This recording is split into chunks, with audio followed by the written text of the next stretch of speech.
Middle east में बड़े सैन्य टकराव की शुरुआत हो चुकी है। ईरान के हमलों के बाद पूरा खाड़ी क्षेत्र तनाव और दहशत में है।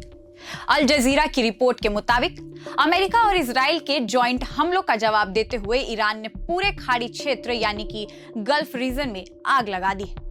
ईरान ने अपने मिसाइलों और घातक ड्रोन से यूएई, बहरीन, कुवैत, कतर और सऊदी अरब जैसे देशों में उन ठिकानों को निशाना बनाया है जहां अमेरिकी फौज तैनात है। ईरान की रेवोल्यूशनरी गार्ड यानी कि आईआरजीसी ने साफ कर दिया है कि यह सिर्फ शुरुआत है और जब तक दुश्मन पूरी तरह हार नहीं जाता उनके हमले लगातार जारी रहेंगे। आइए जानते हैं कि अल जजीरा के अनुसार किस देश में क्या हुआ। यूएई, अबू धाबी में मिसाइलें गिरी जिसमें एक व्यक्ति की मौत हो गई। दुबई के मशहूर पाम जुमेराह इलाके में एक बिल्डिंग में भीषण आग लग गई और धमाकों से पूरा शहर दहल गया। बहरीन, यहां अमेरिकी नौसेना ने 5 बड़े यानी कि 5th फीट के मुख्यालय को निशाना बनाया गया। सोशल मीडिया पर वायरल फुटेज में एक ईरानी शहीद ड्रोन का एक टावर को चीरता हुआ आग लगाते देखा गया। कुवैत, अली अल सलेम एयरबेस पर बैलिस्टिक मिसाइलें दागी। कुवैत, अली अल सलेम एयरबेस पर बैलिस्टिक मिसाइलें दागी गई, जबकि अंतरराष्ट्रीय हवाई अड्डे पर ड्रोन हमला हुआ जिसमें कुछ कर्मचारी घायल हुए।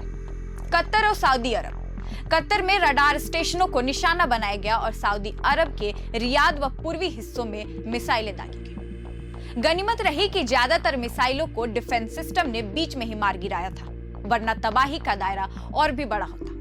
एक बड़ा अपडेट यह भी है कि खाड़ी के 6 देशों में से सिर्फ ओमान ही इकलौता ऐसा देश बचा है जिसे अब तक ईरान नहीं छू पाया। आपको याद होगा, ओमान ही वो देश था जो ईरान और अमेरिका के बीच शांति वार्ता करवा रहा था। ओमान के विदेश मंत्री ने हाल ही में कहा था कि शांति समझौते के हम बहुत करीब हैं, लेकिन जैसे ही इजराइल और अमेरिका ने हमला किया वो सारी बातचीत अब खत्म हो चुकी है।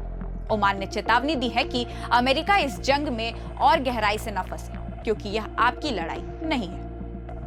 हालात इतने खराब हैं कि कतर, कुवैत, बहरीन और यूएई ने अपना हवाई क्षेत्र यानी कि एयर स्पेस पूरी तरह बंद कर दिया है। दुनिया के लिए सबसे चिंता की बात स्ट्रेट ऑफ हॉर्मुज है। यह वही रास्ता है जहां से दुनिया का सबसे ज्यादा तेल एक्सपोर्ट होता है। समुद्री जहाजों को संदेश मिला है कि यह रूट अब खतरे में है। इसके अलावा इराक के एरबिल और बगदाद के पास भी ड्रोन हमले हुए जहां अमेरिका के सैनिक तैनात थे। कताइब, हिजबुल्लाह जैसे सशस्त्र समूहों ने धमकी दी है कि वे अमेरिका के हर बेस को अब निशाना बनाएंगे। अल जजीरा के मुताबिक दोहा में भी लगातार धमाकों की आवाजें सुनाई दे रही है। ईरान ने साफ कर दिया है कि अमेरिका और इजराइल ने पहली गोली चलाई थी, इसलिए अब पूरे इलाके में कुछ भी सुरक्षित नहीं है। यह मिडिल ईस्ट के इतिहास का सबसे काला दिन हो सकता है। क्या युद्ध और आगे बढ़ेगा या कोई अंतरराष्ट्रीय शक्ति इसे रोक पाएगी? आप इस पूरी स्थिति पर क्या सोचते हैं? कमेंट में अपनी राय जरूर लिखें। इस वीडियो में इतना ही। मेरा नाम है रिया और आप देख रहे हैं प्रभात खबर। प्रभातखबर.com, विश्वास वही, रफ्तार नहीं।